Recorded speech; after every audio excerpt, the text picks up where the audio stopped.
Alors, bonjour à tous. Mon nom est Yvan Cournoyer, président du Club d'investisseurs immobiliers du Québec. Et aujourd'hui, je suis très fièrement habillé en Jean-Philippe Claude et j'ai le plaisir de le recevoir également. Jean-Philippe Claude, comment allez-vous aujourd'hui? Ah, je vais juste démuter votre micro. Monsieur Claude, allez-y, allez-y. Salut Yvan, ça va? Ben oui, ça va bien, ça va bien. T'as mis ton costume d'Halloween? Exact, exact. Ouais, je suis pas trop habitué à la barbe, mais ça va, ça va. Passé un beau week-end? Ben oui, un très beau week-end. Ah oui, on a travaillé beaucoup sur la minivan, vraiment, là, la van life, là, vraiment excellent. Bien hâte de l'utiliser encore plus. Moi, vous savez comment je suis le roi de la procrastination. Pas fait grand-chose en fin de semaine. Deux notaires, on a acheté deux immeubles, refinancé trois autres, quatre offres d'achat.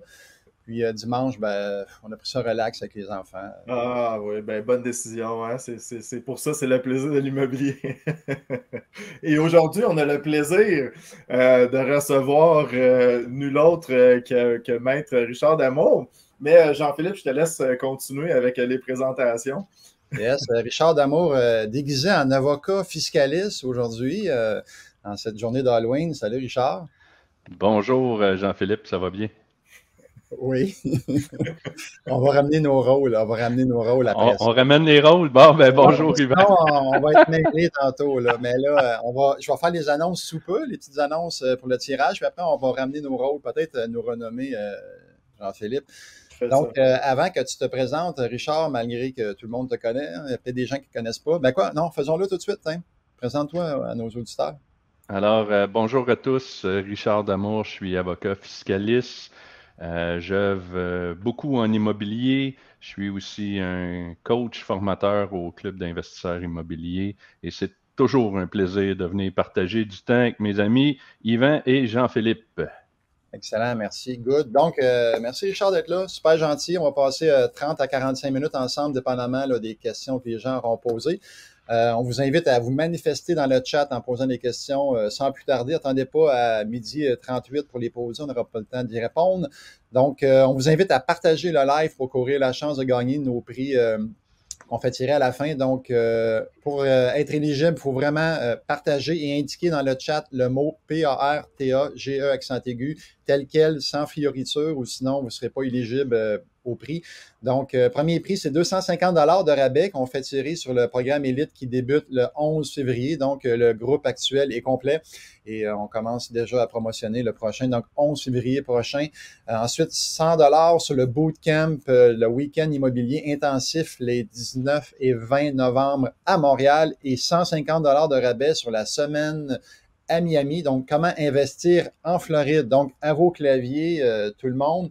Et je serais curieux de savoir, parmi les gens qui sont là, qui ont fait le challenge qu'on a fait avec mon prospecteur il y a une semaine et demie. Je suis curieux de voir s'il y a des gens du challenge qui nous suivent dans le lunch. Donc, merci d'indiquer le tout. Donc, Jean-Philippe, je ne sais pas s'il y a des gens qui ont qui se sont manifestés. Les gens sont encore gênés, de partager. Donc, profitez-en pour une fois qu'on a un avocat fiscaliste avec nous, allez-y. Moi, j'en ai une. Richard. Vas-y, Yvan. Yvan a toujours des bonnes questions. Avant qu'elle apparaisse, c'est mieux d'acheter via une compagnie ou personnel? Ça c'est la question qui m'est toujours posée. Et ma réponse est simple. À moins que j'aie une raison, j'achète au personnel. Okay? Pourquoi?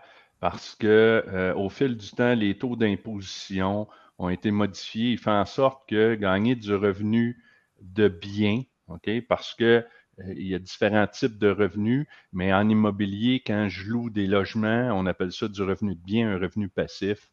Gagner le revenu passif dans la compagnie coûte plus cher fiscalement que si je l'ai gagné personnellement une fois qu'il a passé par la compagnie puis il est arrivé dans mes poches. Okay? Mais ceci étant, l'autre chose que je dis toujours, puis c'est pour ça que je dis, à moins qu'on ait une raison, parce que la fiscalité doit être la servante des transactions et non sa maîtresse. Donc, si pour faire de l'argent, j'ai besoin de passer par une compagnie, par exemple parce que j'ai une marge de crédit possible dans ma compagnie, puis cette marge de crédit-là me permet de faire le cash down sur un immeuble, on va le faire pareil. Ça va être un peu plus coûteux fiscalement, mais vous allez gagner plus d'argent parce que sinon, on ne l'aurait pas fait. OK. Puis on aurait-tu, mettons, un exemple ou deux de situation, de raison qui ferait que. Où on utilise des compagnies? Exact. Ouais. Imaginons que je suis courtier immobilier et que je gagne mes revenus de courtage dans une compagnie et que j'en gagne plus que ce que j'ai de besoin pour mon train de vie. Dans ma compagnie de courtier, j'accumule des sommes d'argent qui sont taxées à petit taux parce que là, on est dans du revenu d'entreprise, donc taxé à 20,5 pour le premier 500 000 de bénéfices.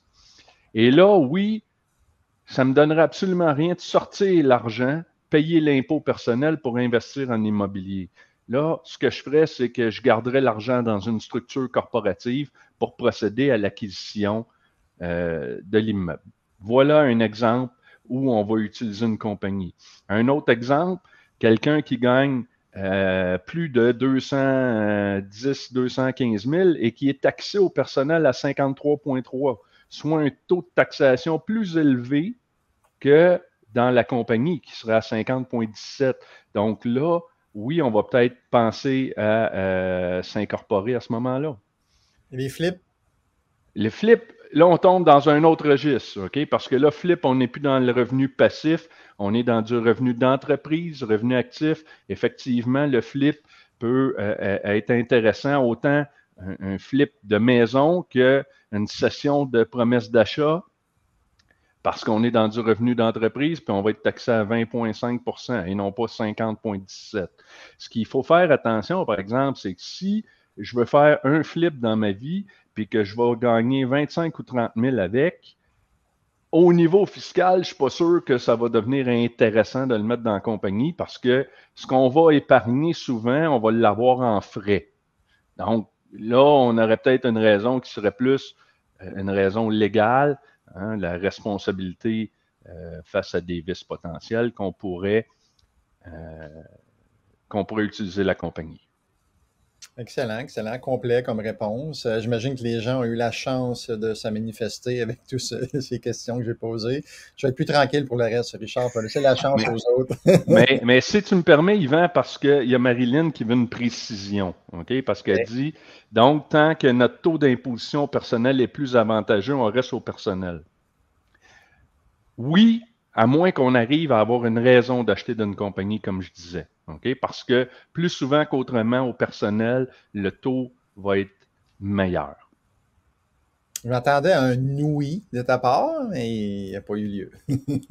Ça arrive, mais ça dépend des questions. Au niveau de l'incorporation, j'étais un peu plus tranché là-dessus. OK, good. Fait que Jean-Philippe, tu ne te gênes pas en cours de route si tu veux poser des questions à notre ami, hein? Ben oui, écoute, là, ça commence à rentrer. J'essaie de les regrouper, mais en fait, je pense qu'il y avait une question de Monsen et Mathy à midi 5 qui posait la question. Je pense que c'était en indivision. Là, donc là, quand on achète en fait époux-épouse, on est en indivision. Donc, est-ce qu'on peut posséder? Est-ce qu'on peut séparer ces parts-là dans une indivision comme ça? Bien, la question, c'est, j'ai un peu de difficulté à comprendre, mais si j'ai acheté en copropriété, donc en indivision, on est chacun propriétaire d'un certain pourcentage de l'immeuble. OK? Et à ce compte-là, j'ai pas de droit sur l'autre pourcentage, mais je pourrais, par exemple, si ma situation permet ou c'est mieux de détenir par une compagnie, bien, je pourrais prendre ma part de l'immeuble puis la transférer dans une compagnie. Donc, mon 50%, imagine, je pourrais l'envoyer dans une compagnie parce que c'est ma part à moi. Mais si on essaye de vendre une part, bien, souvent, c'est plus difficile. Hypothéquer, ça va prendre le consentement de tout le monde. Ce que je recommande en indivision, l'indivision, il y a une maxime qui dit « Nul n'est tenu de demeurer dans l'indivision ». Ça veut dire qu'on pourrait s'adresser aux tribunaux pour faire vendre l'immeuble si on n'est plus confortable. Mais ce que je recommande toujours, c'est que même si on a ce droit-là, établissez une bonne convention, même si c'est avec une conjointe. Parfait. Excellent. Non, c'est pour élucider un peu l'indivision qui est un peu parfois mal comprise, là. Quand on parle qu'on a deux personnes qui achètent un bâtiment ensemble dans l'immobilier, quand on parle d'indivision, je sais qu'en classe, les yeux commencent à être comme ça. Quand on parle d'indivision, alors qu'en réalité, quand on achète conjoint-conjointe, on est naturellement dans l'indivision. L'indivision, c'est le mode de détention qui est le plus, en guillemets, connu sans qu'on sache que ça s'appelle de l'indivision. Exact. Parce que de la minute que j'achète une maison avec mon conjoint et ma conjointe, ben on est en indivision. Yvan, tu veux rajouter quelque chose? Non, mais j'allais. Non, c'est bon, j'allais passer à la suivante, à moins qu'il y avait d'autres choses à rajouter là-dessus. Non. Simon Bérard, comment sont traités les dollars sortis d'une compagnie après un refinancement d'un immeuble? Ça, c'est une bonne question et je dirais, elle a divers degrés. Okay? Je vais essayer de couvrir tous les degrés. Parce que le premier point, on comprend que si je vais chercher un refinancement, pour que mon intérêt soit déductible, il faut que j'utilise l'argent dans un but d'investir, dans un but de gagner du revenu. Okay? Donc, si je refinance puis je prends l'argent pour acheter un autre immeuble, aucun problème sur la déductibilité de mes intérêts. Je sais que ce n'est pas tout à fait ça la question, mais je tiens à le préciser. Okay? Parce que si je fais un refinancement, je prends l'argent puis je déclare un dividende, si l'impôt vient, ben ça se peut qu'ils disent que notre intérêt n'est pas déductible parce que le but de l'emprunt, ce n'était pas de gagner un revenu, mais bien de déclarer un dividende. Ceci étant dit, ensuite de ça, là, si je regarde deux situations potentielles. Première situation, c'est un individu qui est actionnaire. Si c'est un individu qui est actionnaire, qu'est-ce qui va arriver? On va déclarer un dividende et il va y avoir un impôt sur le dividende à hauteur de nos taux d'imposition. Si c'est une compagnie qui est actionnaire, là, ça se complexifie. Première des choses qu'il faut regarder, c'est est-ce qu'on a du revenu gagné? Okay? En termes fiscaux, ça s'appelle le revenu protégé. Je vais vous comparer ça probablement là, en termes comptables, vous connaissez les bénéfices non répartis. Hein? Donc, ça, c'est les bénéfices accumulés au fil du temps. Imaginons que le revenu protégé est à peu près égal aux bénéfices non répartis. Si on n'a pas de bénéfices non répartis, donc, par exemple, j'achète un immeuble, j'optimise l'immeuble, je refinance l'immeuble, puis je sors immédiatement le profit du refinancement. Je n'ai pas de bénéfices non répartis. Bien, entre les deux compagnies, le dividende va être traité comme un gain en capital.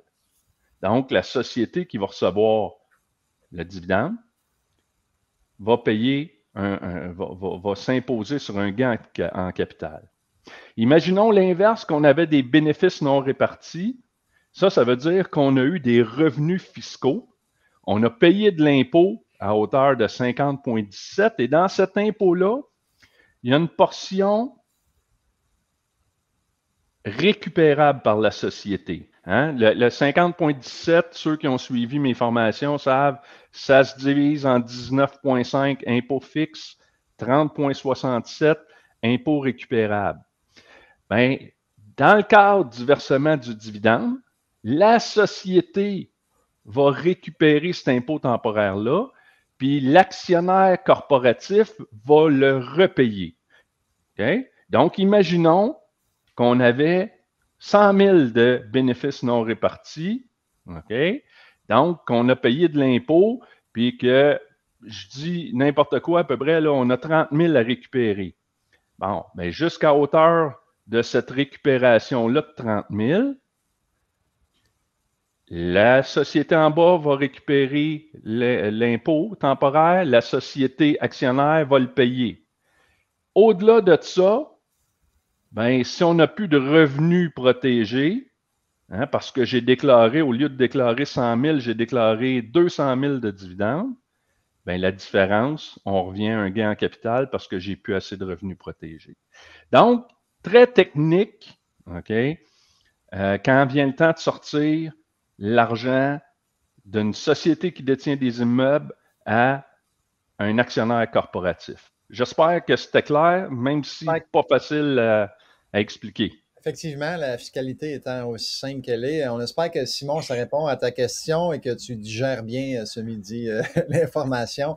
J'imagine, Richard, on aurait pu rajouter aussi que c'est simplement une récupération des fonds que tu as mis, tu sais. Oui, mais là, on n'est plus. Effectivement, ça, bon point, Yvan, parce que si j'ai mis de l'argent initialement, je vais pouvoir le récupérer, puis là, on n'a pas d'impôt. OK? Fait que ça, c'est pas un problème. Puis on n'aura pas de problème de déductibilité d'intérêt parce que position administrative qui permet de récupérer ses billes. Good. Hey, merci pour cette réponse complète. Yes. JP, on a-tu quelque chose, des gens qui ont des questions? Oui, il y en avait d'autres. Est-ce que tu voulais y aller avec les annonces ou on y va avec une question? Non, encore. Non, on va faire un bon 45 minutes aujourd'hui, puis on va attendre les annonces à la prochaine question. J'aimais celle-là parce qu'elle revenait relativement fréquemment, là, la question des propriétaires occupants. Je sais que France avait une autre question avant, mais les propriétaires occupants qui se déplacent d'unité ou comment ça fonctionne quand on vend, est-ce qu'on a une exemption? Ouais. Richard, je t'écoute. OK. Donc, non, c'est pas vrai, France, qu'un propriétaire occupant ne peut pas changer d'appartement dans le même immeuble. Okay?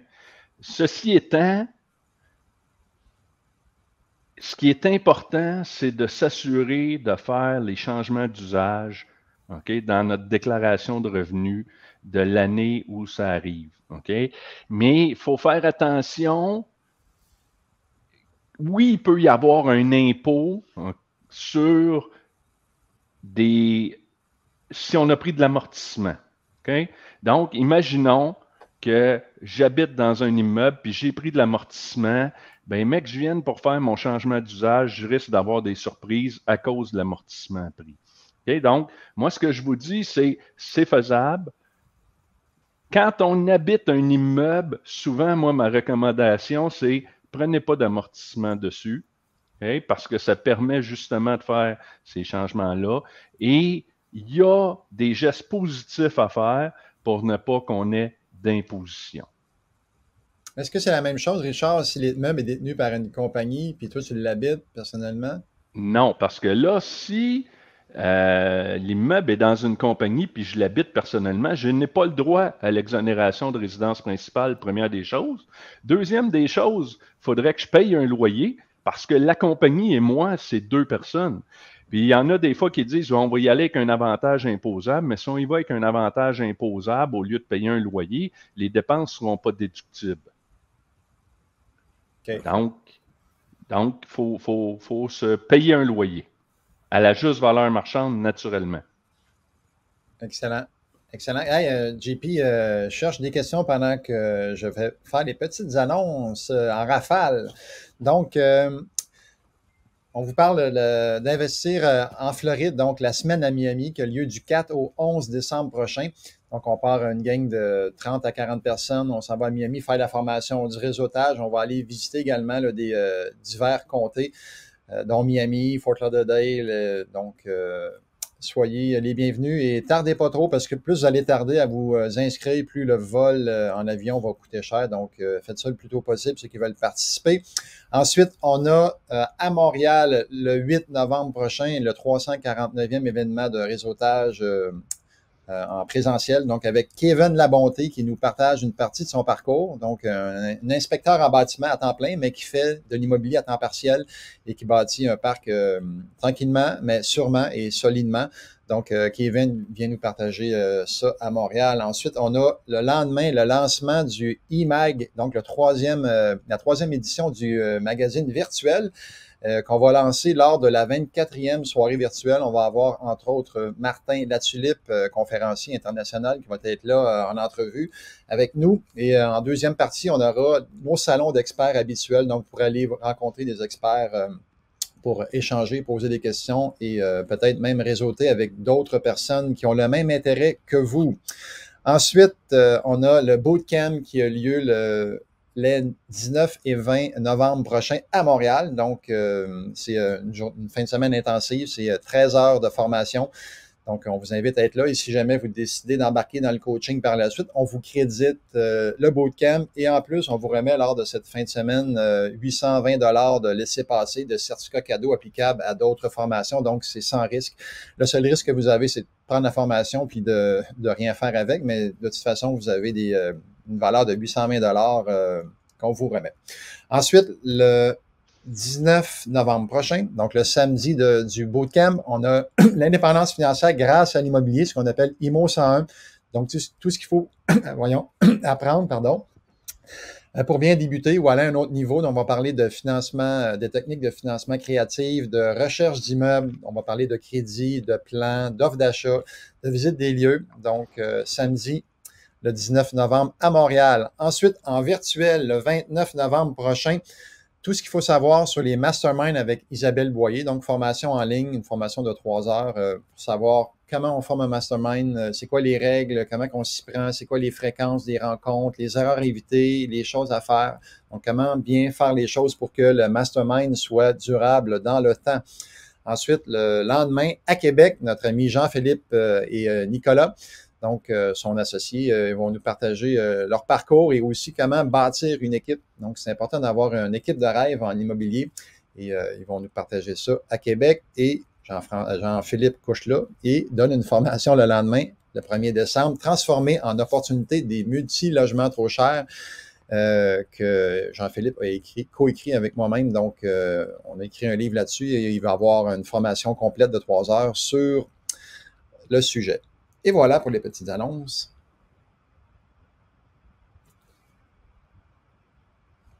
Je me suis fait avoir. Chacun notre tour. Hein? C'est à Montréal, la formation sur Transformer en deal. C'est à Québec. Ben, c'est marqué Montréal dans l'annonce. Montréal, c'est non, mais c'est Québec. Tu couches là, puis...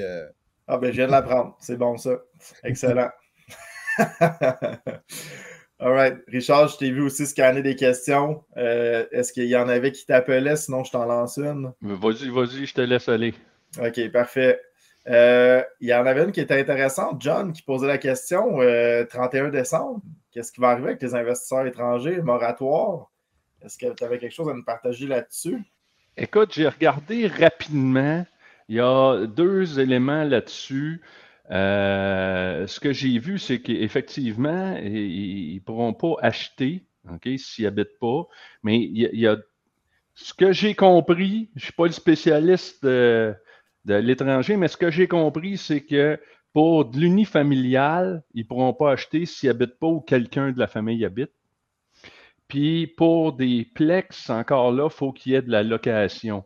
Hein? Ce qu'ils veulent empêcher, c'est des immeubles vides.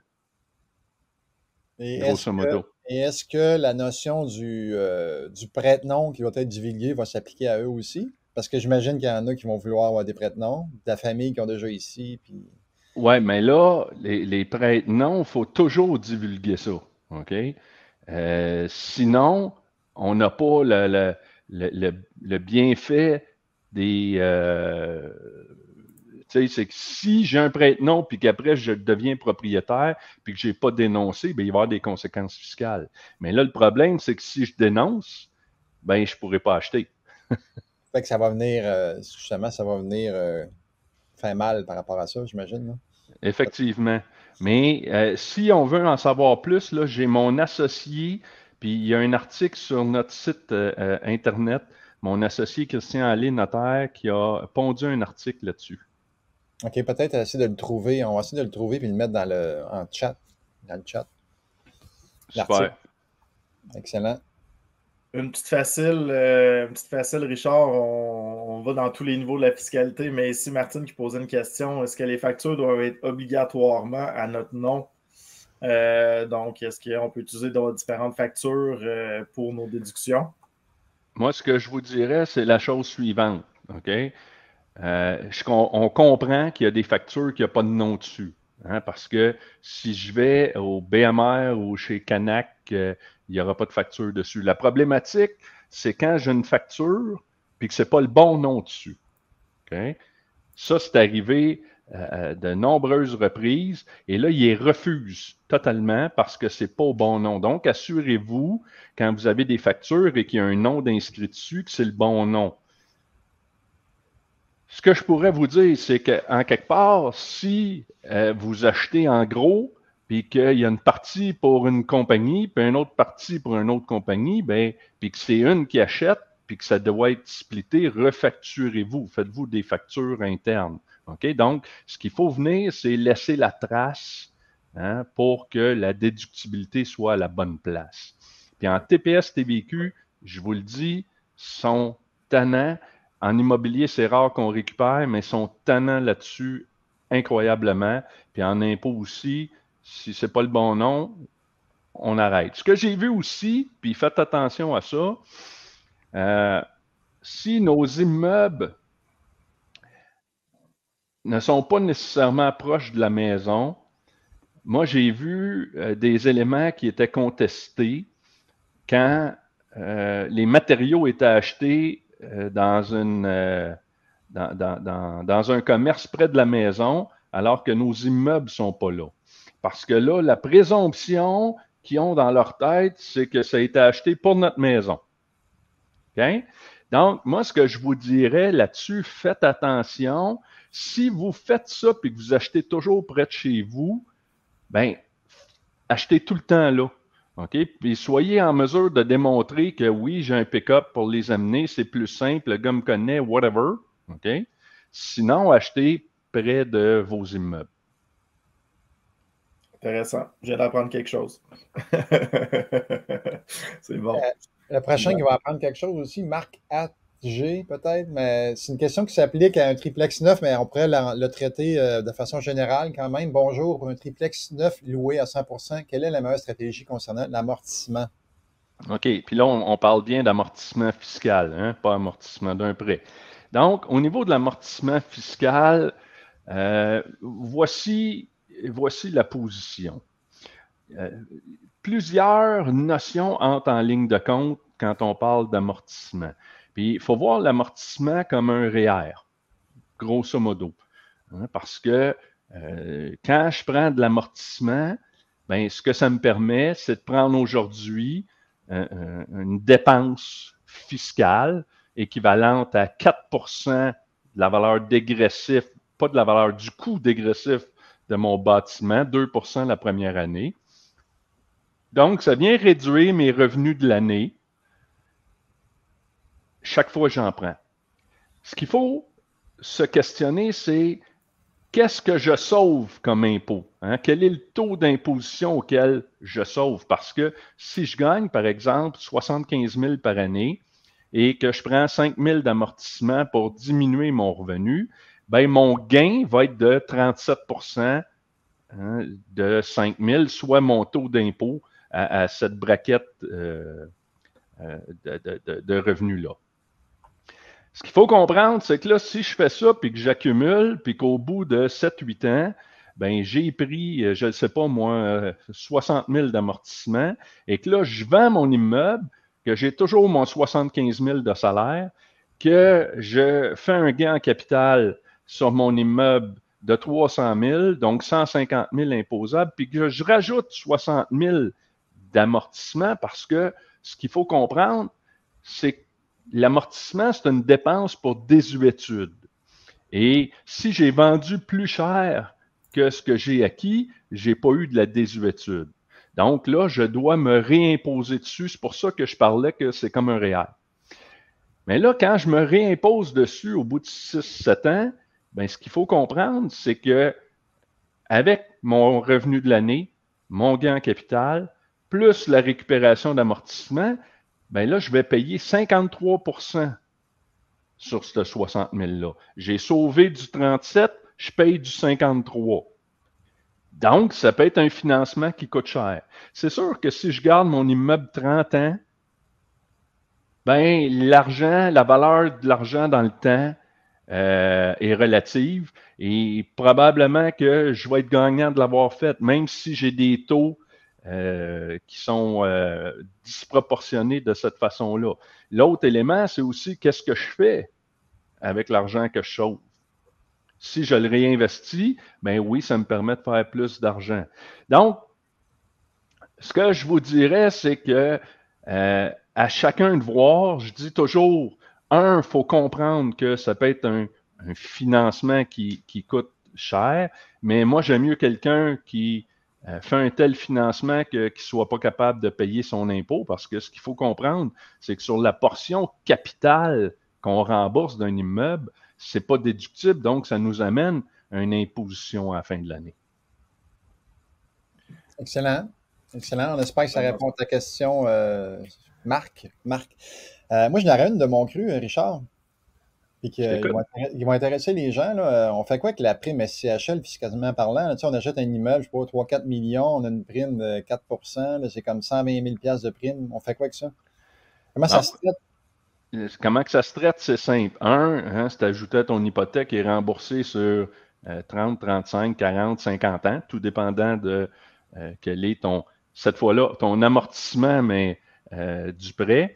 Et d'un point de vue fiscal, les frais financiers sont déductibles sur 5 ans. Donc, ton 120 000, tu vas le déduire sur 5 ans. Ça peut s'étirer à 6 parce que si tu achètes en cours d'année, ben, tu vas avoir un prorata la première année. Après ça, tu vas avoir 4 ans, puis un prorata la dernière année. Okay? Donc, c'est ce qui arrive avec les frais financiers. Donc, ce qu'on comprend également, c'est que quand on finance SCHL comme ça, dans les premières années, c'est rare qu'on va avoir du revenu taxable, justement à cause de ces dépenses-là. Excellent. J'imagine que certains comptables l'oublient. Ceux qui connaissent moins l'immobilier vont oublier, dans le fond, de passer ces frais-là. Ben, des fois, j'ai vu qu'il y en a qui l'ajoutaient au coût de l'immeuble, puis là, amorti à coût de 4 par année. C'est pas la façon de faire. Les frais financiers, on nous permet de déduire ça sur 5 ans, ce qui est beaucoup plus avantageux. Excellent. Je pense qu'on va faire quelques petites annonces en rafale qui ne sont pas des formations, mais des informations qu'on veut vous transmettre. Jean-Philippe, peut-être prendre une question ou deux en attendant les choisir. Donc, on est 7 personnes qui, du 12 au 25 février prochain, on s'en va au Pérou pour aider, dans le fond, des familles, des jeunes enfants qui sont dans la rue, qui ont été récupérés, entre guillemets, là, qui ont été pris en charge par un orphelinat, par exemple. Bref, on va aller aider les jeunes péruviens.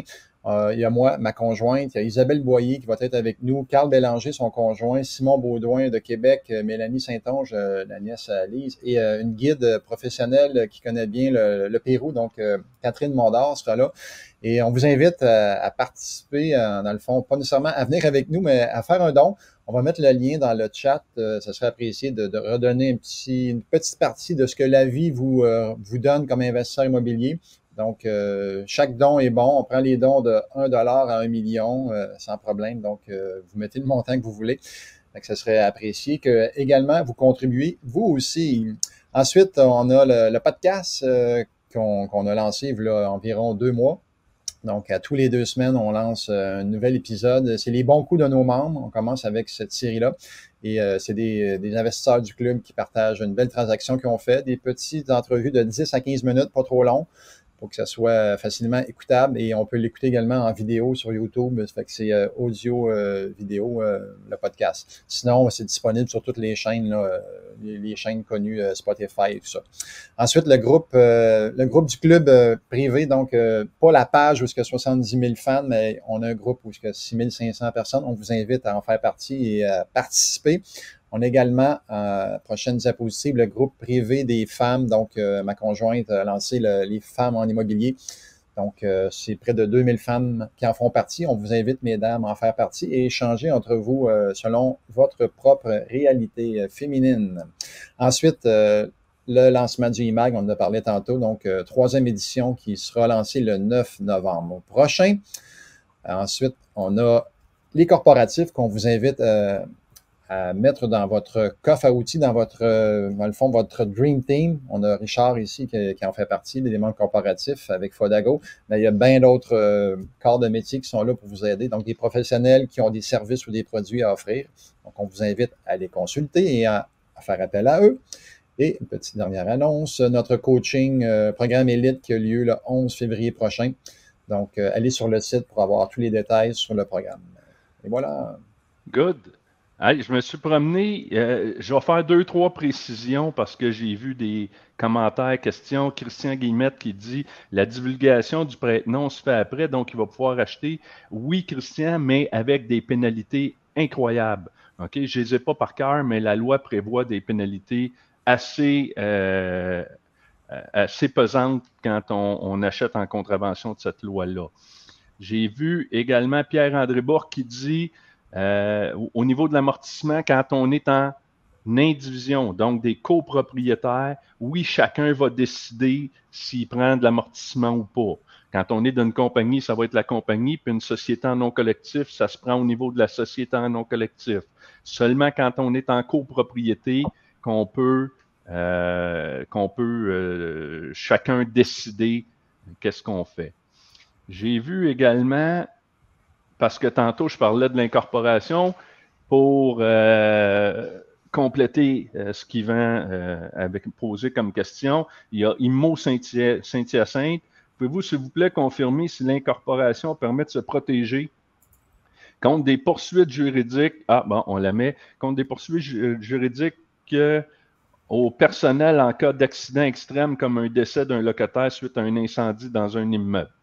Donc, oui, il y a une distinction entre la compagnie et l'actionnaire et seuls les biens de la compagnie peuvent être à risque advenant une poursuite.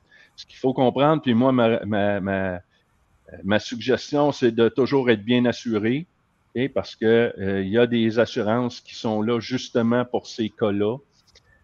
L'autre chose qu'il faut comprendre, c'est que je ne suis pas tenant de dire, ben, on va faire une compagnie pour chacun des immeubles qu'on achète. Donc, s'il y a une poursuite, ben, puis que je détiens quelques immeubles dans ma compagnie, ben, ça va être ces immeubles-là qui vont être à risque. Hein, l'actionnaire personnel ne le sera pas, mais les biens de la compagnie vont être à risque. Voilà pour cette question-là. Merci pour les précisions, Richard. Il y a une petite précision éthique que j'aimerais rajouter là-dessus pour avoir eu un incendie à Saint-Hyacinthe, ça, ce qui est quand même drôle.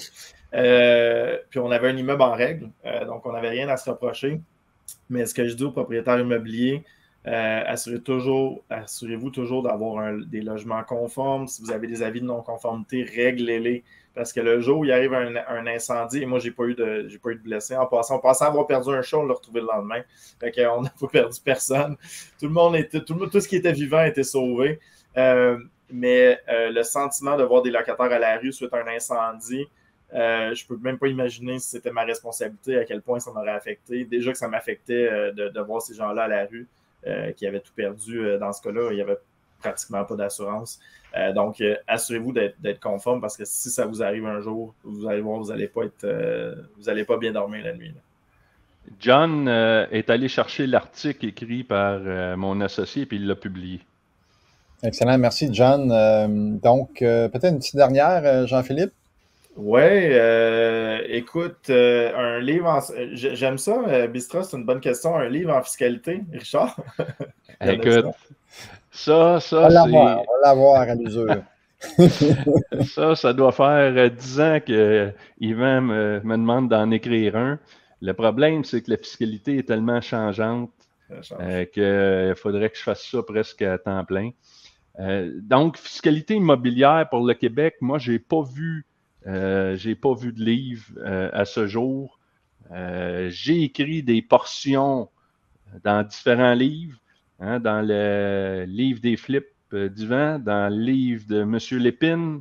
Il y a un chapitre, faites attention parce que les portions que j'ai écrites sont déjà désuètes parce que je relisais certains éléments, puis comme la fiscalité est évolutive, donc, malheureusement, je n'ai pas de recommandation pour vous, si ce n'est d'essayer de suivre l'actualité, venir comme ça dans des lunchs immobiliers. Ça me fait plaisir de partager, mais je n'ai pas de réponse pour Bistra. Good. Une dernière, Yvan? Oui, juste pendant que tu l'as spoté, j'imagine la question, mais on vous rappelle dernière chance de partager le live pour être éligible au concours qu'on fait, au tirage qu'on fait dans quelques minutes. Donc, à vos claviers, ceux qui n'ont pas encore partagé, et indiquer le mot partager avec un accent aigu dans le chat. Donc, dernière chance. Une autre question. Vas-y, Jean-Philippe. Ouais, en fait, une dernière sous-question. En fait, on va faire une dernière question, mais une sous-question. Richard, est-ce qu'il y a un endroit où est-ce qu'on retrouve tes publications? Est-ce qu'il y a un endroit où est-ce qu'on peut lire toute ta sagesse? Moi, ce que je te dirais, c'est que oui, dans les livres de Jacques Lépine, d'Yvan, j'ai collaboré. Il y a des articles qu'Yvan écrivait sur le blog des affaires où on a collaboré ensemble. Il y a également plusieurs vidéos qui circulent dans lesquelles j'ai adressé certains sujets. Donc, c'est pas en lecture, c'est plus en audio ceux-là. Mais en tapant mon nom, vous allez les retrouver. Je présume que sur fodago.ca, il y a un blog, il y a quelque chose? Non, non, pas encore. On est à se créer une salle pour pouvoir faire des enregistrements. On s'en va vers là, mais c'est ça. On n'était pas encore rendu là. On traite les dossiers des clients en premier. Yes. Excellent. Good. Donc, on procède au tirage de 3 prix. Donc, merci et félicitations à tous ceux qui ont partagé. C'est très gentil de votre part parce qu'on fait ça, c'est gratuit, le lunch. Le rapport qualité-prix est quand même très élevé avec les informations qu'on a. Fait que le fait de partager puis qu'on ait une belle assistance, on est à 180 aujourd'hui, ça nous permet de nous motiver puis à continuer à le faire. Donc, merci à ceux qui ont partagé. Fait qu'on va y aller avec les tirages. Premier gagnant, premier prix, 250 $ de rabais applicable sur le programme Élite qui débute le 11 février prochain à Montréal. Et gagnant-gagnante, Jocelyn Potvin. Donc, félicitations, Jocelyn, pour réclamer ton prix. Tu vas dans le chat, on va mettre les coordonnées du club. Sinon, tu vas sur clubimmobilier.ca. Ensuite, deuxième prix, 100 $ applicable au bootcamp à Montréal, 19 et 20 novembre prochain. Et gagnant-gagnante, Dominique Savoie, si c'est celle que je pense qui fait déjà le coaching. Je te rappelle, Dominique, que c'est gratuit pour toi le bootcamp vu que tu es dans le coaching. Donc, peut-être remettre le 100 $ à quelqu'un. C'est Noël s'en vient, on va faire un beau cadeau. Et 150 $ de rabais sur la semaine à Miami, semaine de formation en Floride. Gagnant-gagnante. Oh, première fois que ça l'arrive. Première fois depuis qu'on le fait avec la machine que ça se produit. Donc, Jocelyn Potvin, 2 fois le gagnant. Donc, tu gagnes 250 $ de rabais sur le coaching puis 150 $ pour la semaine à Miami. Donc, félicitations, Jocelyn. D'après moi, c'était déguisé. Il a réussi à passer 2 fois. C'était déguisé. C'est l'Halloween. Moi, j'étais certain que le système enlevait le nom une fois qu'il était gagné, mais on a la preuve que ce n'est pas le cas. Et voilà. Donc, peut-être un petit mot de la fin, Richard, pour nos auditeurs? Certainement. Moi, ce que je vous dirais, la fiscalité, ce qui est le plus important, parce que je sais que quand on est en pleine action immobilière, l'administration puis les papiers prennent souvent le bord. Moi, ce que je vous dis, ne faites pas ça, OK? Parce que l'impôt attend justement des gens mal structurés pour pouvoir vous retirer plus de sous. Donc, soyez structurés dans votre gestion administrative. C'est la meilleure façon de s'assurer de tenir l'impôt loin de nous. Ça me fait penser, peut-être qu'on pourrait le mettre dans le chat, mais on a une formation préenregistrée, donc comment se préparer une vérification fiscale. Je pense que tout investisseur immobilier qui détient une unité en location devrait suivre cette formation-là. Donc, c'est dans le confort de votre foyer, donné par nul autre que notre invité. Là, c'était moi parce que c'est pas une de Guy, c'est moi qui l'avais donnée, celle qui a été enregistrée. Oui, c'est toi. OK. Il me semble. Ou c'est Richard déguisé en Guy? Qui est déguisé en Richard? En tout cas, c'est Guy ou moi. Un des deux. OK. Il me semblait que c'était à toi. Ça se peut. C'est possible. Excellent. Donc, merci Richard d'avoir été là. Toujours un plaisir. Ça passe vite. Très généreux de ta part d'être là avec les gens, avec nous tous. Donc, on se revoit dans 2-3 minutes après le mot de la fin de JP. Yes, évidemment, je tiens à dire hein, que client est fier client de Fodago hein, sur plusieurs transactions. Donc, évidemment, Richard, triple A. Et c'est là-dessus, en fait, c'est le mot de la fin que je voulais vous laisser. Les conseils gratuits, là, on voyait des histoires là, des fois avec les compagnies, les affaires comme ça. Conseils, mon oncle, ma tante, là, oubliez ça dans la fiscalité. Les erreurs, les contrats mal faits, ça peut vous casser les jambes. Donc, c'est sûr que là, on est dans un Facebook gratuit, on s'entend, les conseils sont évidemment bons, là, sont vérifiés, mais des conseils gratuits extérieurs, faites attention à ça, de payer un fiscaliste, un avocat fiscaliste pour avoir une bonne structure, ça vaut tout l'or du monde. Et rappelle également, la facture d'impôt, c'est la plus grosse facture que vous payez à chaque année. Donc, de l'optimiser, ça vaut vraiment la peine avec des professionnels, s'il vous plaît. Exact. C'est 100% gratuit aujourd'hui, mais 100% qualité avec Richard. Donc, voilà, oui, les conseils gratuits du beau-frère, non, mais les conseils gratuits de Richard sont excellents. Voilà. Merci, JP, d'avoir été là et d'avoir joué le jeu au début du déguisement. Ça fait plaisir. Merci, Jean-Philippe. Merci, Yvan. On se revoit la semaine prochaine, Jean-Philippe, avec... on va parler de rats. Parce que c'est très d'actualité de Saint-Cy. On a un gros problème à Montréal, mais dans d'autres villes également. Puis attendez pas d'avoir des problèmes de rats pour les traiter, parce qu'une fois qu'ils sont rentrés, des fois, c'est dur à sortir. Donc, il faut prendre des précautions.